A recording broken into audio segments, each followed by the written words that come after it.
In today's video, we'll take a look at a case for your Raspberry Pi 5 that looks like a tiny high-end PC called the Pironman 5 Max. This case has a number of impressive features, such as dual NVMe slots for use with two SSDs in a RAID 0 or RAID 1 configuration, or the Hailo-8l module with an SSD, an OLED Status display panel, RGB lighting effects, an advanced tower cooling system, and much more. We'll unbox it, fully assemble it from beginning to end, install PiOS Desktop, and configure the Pironman 5 Max software to configure it exactly how you want it. To accomplish all of this, the video is a little long, so I'll place chapter markers below so you could easily skip over what you already know.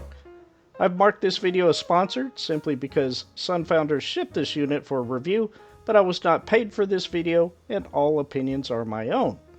Let's get started. I'm John, and welcome to Wagner's Tech Talk.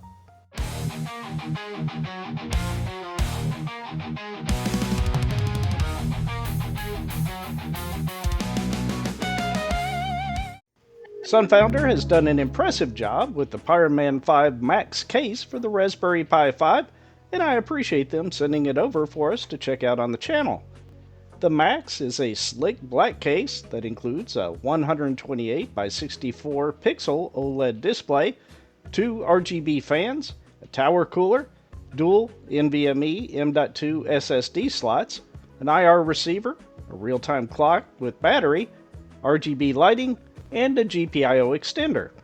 The Max is the second iteration of the Pironman 5 and third if you include the case for the Pi 4. For this case, you will need a Raspberry Pi 5. I'd recommend using a Pi with 4, 8, or 16 gigabytes in this case. While optional, you'll likely want to also install an NVMe SSD, such as this 500 gigabyte Lexar SSD. While you can also add a second NVMe drive for a RAID 0 or RAID 1 configuration, I'll instead be installing this Hailo M.2 AI module along with the NVMe SSD. When you open the box, the first thing you'll find is the installation instructions. While there are a total of 27 steps to assemble the case, the SunFounder documentation is about the best you'll find anywhere and makes the build process very easy. I'd set aside 30 to 40 minutes to fully assemble the case. I'm going to move quickly through the unboxing, as you'll see all of these components again during the assembly.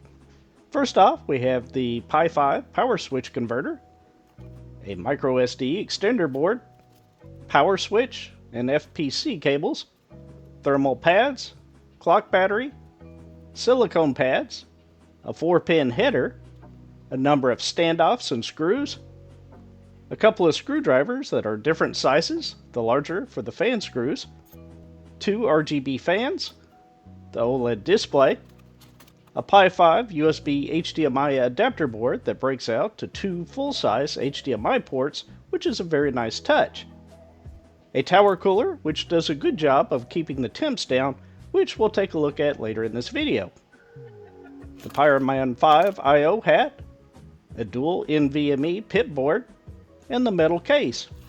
A few things that aren't included that you may also need are a power supply, a keyboard, mouse, and HDMI display, perhaps a micro SD card or two.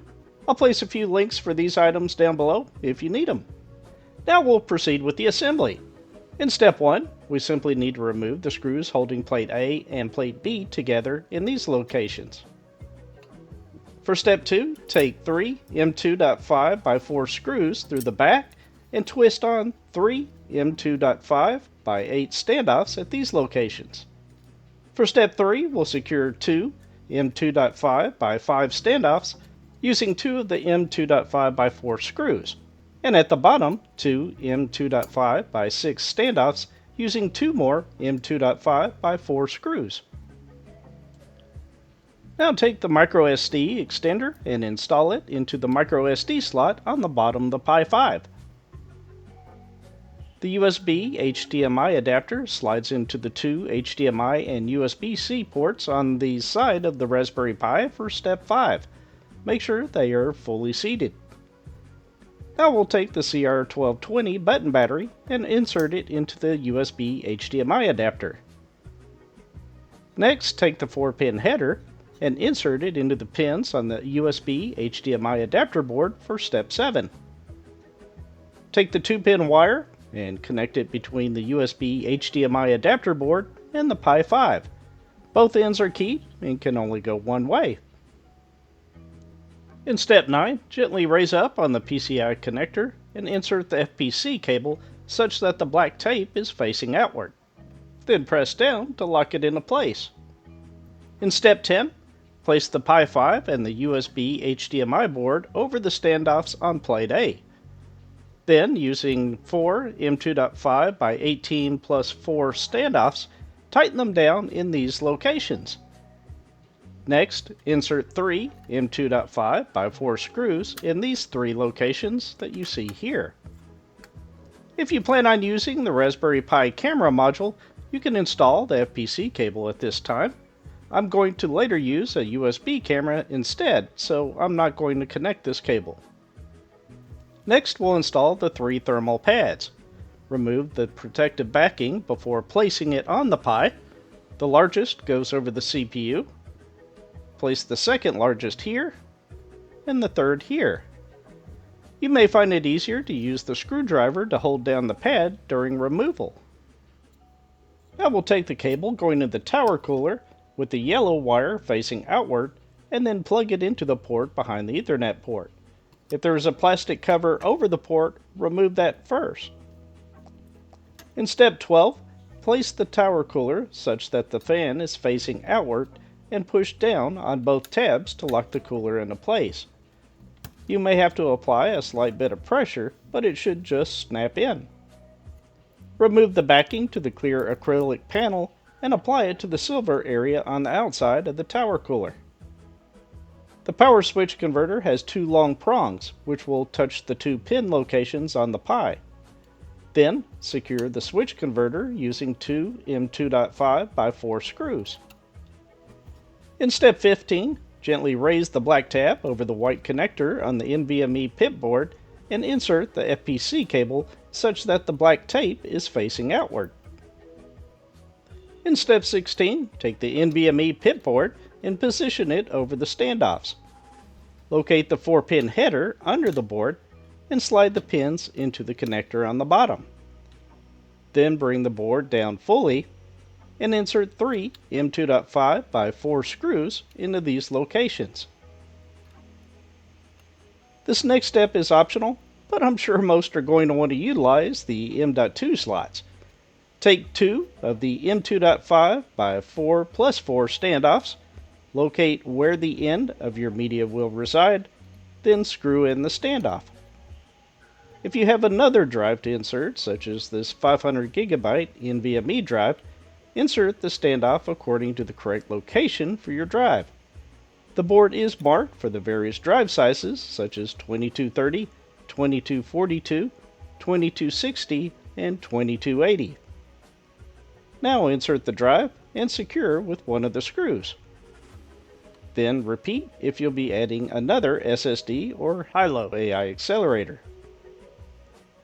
In step 18, position each of the fans such that the fan cables meet in the middle.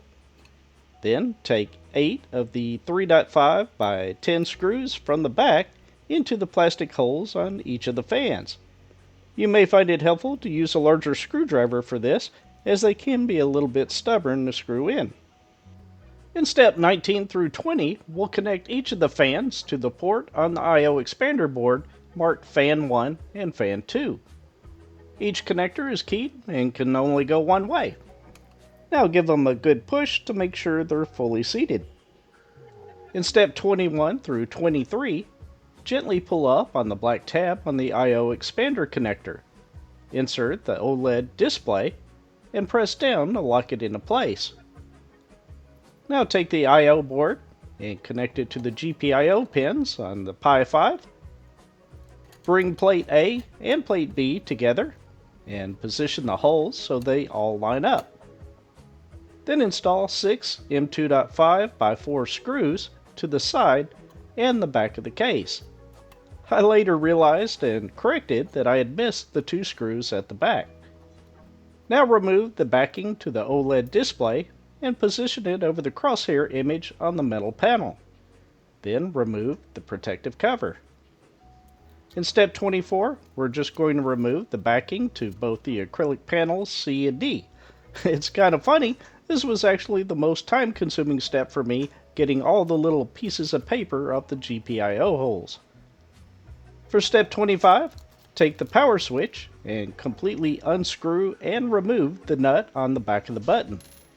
Slide the button through the front of the acrylic plate C, the one that says Pironman 5 facing you, then reinstall the nut at the back. You can use the included metal wrench to tighten it down good to the panel. Now take the switch cable and connect it to the switch connector port. It's also keyed and can only go one way. Now take the front panel C and position the opening over the micro SD slot as your guide and install 4 M.2.5x4 screws to each of the locations on the front panel. I'm excited that we're on the final step. I know you are too. Take the side panel and position it over the GPIO pins so that the pins are accessible through plate D. I recommend inserting the M.2.5x4 screw to the right of the GPIO pins first. I first tried from a different location and had to repeat this step. Now install all 4 screws. And finally, flip the case over and install the 4 silicone pads, and guess what? You did it! Pat yourself on the back. Your Pironman 5 Max case is now fully assembled.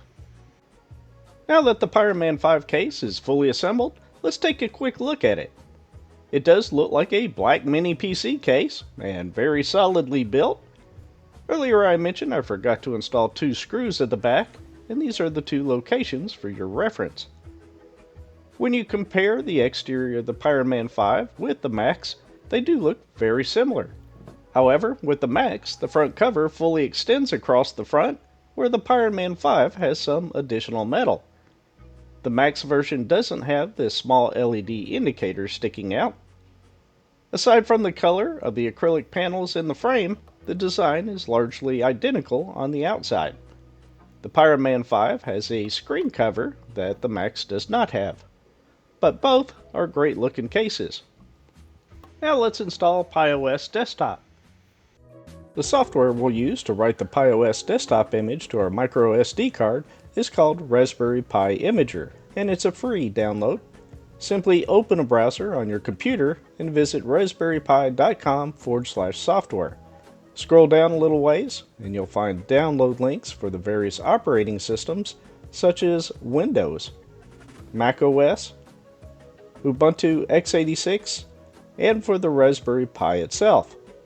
Select the link for your computer and simply follow the prompts to install Pi Imager to your computer. After launching Pi Imager, be sure to have a micro SD card inserted into your computer. I recommend not having any other USB storage devices connected to avoid selecting the wrong device.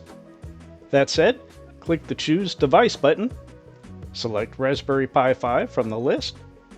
Now click the Choose OS button. Select Raspberry Pi OS 64-bit. Again, make sure the micro SD card is inserted into your computer and click Choose Storage. Select your micro SD card from the list and click Next. When prompted, if you'd like to apply OS customization settings, select No. If you're sure you've selected the correct storage device, click Yes. Pi Imager will then download and install PiOS Desktop to your micro SD card. Once complete, click Continue and exit out of Pi Imager. You can now safely eject your micro SD card. Now we'll take the micro SD card that we just imaged and insert it into the slot on the front of the case. I'll use the official Raspberry Pi black mouse and keyboard, but any will do just fine. Plug in the full-size HDMI cable into the HDMI 0 port and the USB-C power. We'll now transition over to video capture so you can get a better look at the screen. When Pi Desktop boots up, click Next. Select your country, language, and time zone. Then if you'll be using the English language and a US keyboard, go ahead and check those and click Next. Enter a username and password twice to log into the Pi 5. Select your Wi-Fi network name, or SSID, and click Next. Enter your Wi-Fi password and click Next. I'll use the default Chromium browser, but if you prefer Firefox, you can select that instead and click Next. You'll now be prompted to update the software. I highly recommend that you do, so we'll click Next. This process will take some time, so I'll skip forward. Now click OK and restart to reboot the Pi 5. If you install the NVMe drive to the NVMe PIP, you could launch PyImager to write PiOS Desktop or any other operating system to the NVMe drive. However, if you want Pi Desktop on the NVMe and wish to avoid going through all the steps we just performed, simply select the SD card copier from Accessories. In the Copy From Device field, select the micro SD card, which should show MMC somewhere in the path. For the Copy To device, select the one that shows NVMe and click Start. If you're fine with the contents of the micro SD card being cloned to the NVMe drive, click Yes. Once done, click OK and exit the app. Now select Logout, then Shutdown. Once the Pi 5 has shut down and the LED is red, remove the micro SD card and press the power button to now boot from the NVMe drive. The SunFounder website has a lot of information about the Pironman 5 Max, including the supported operating systems and setup information. I'll place a link down below.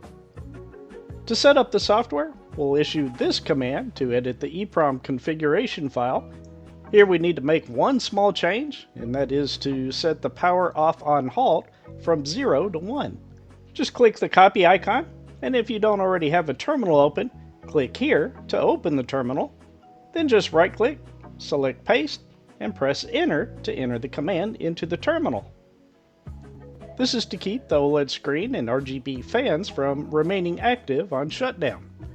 After making the change, press Ctrl+X at the same time, then Y and Enter to save and exit. Next, we'll download and install the Pironman module.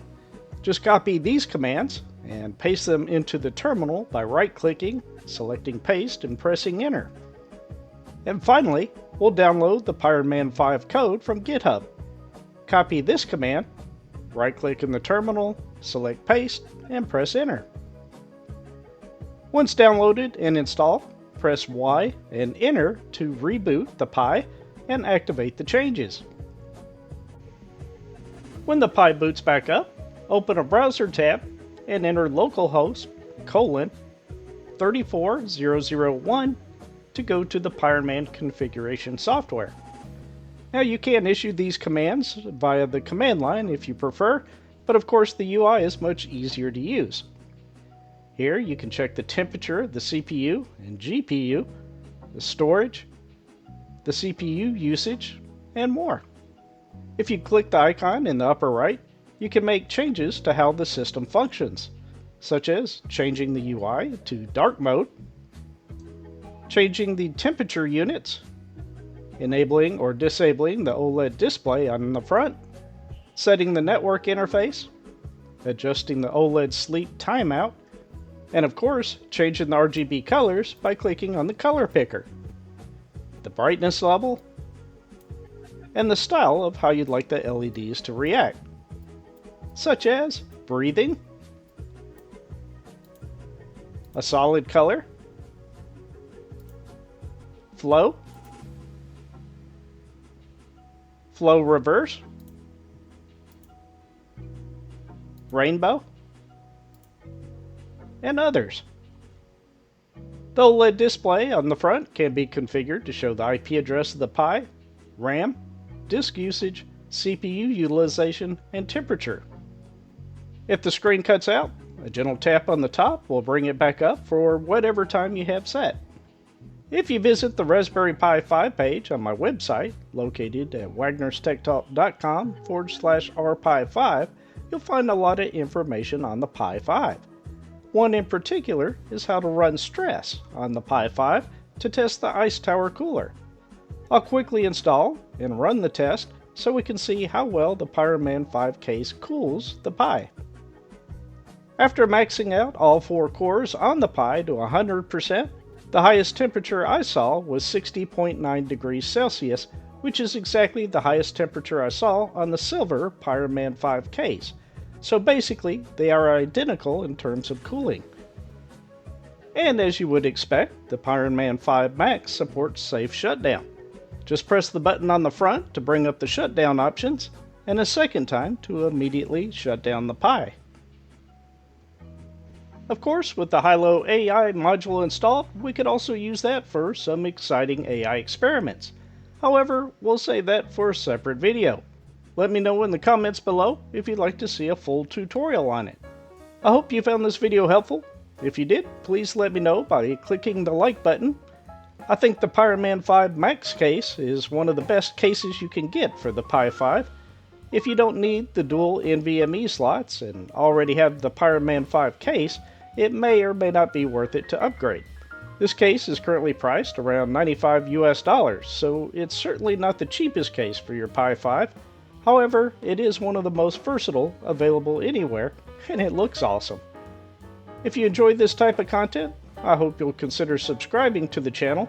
I cover all kinds of tech-related topics. And with that, I look forward to talking with you again very soon.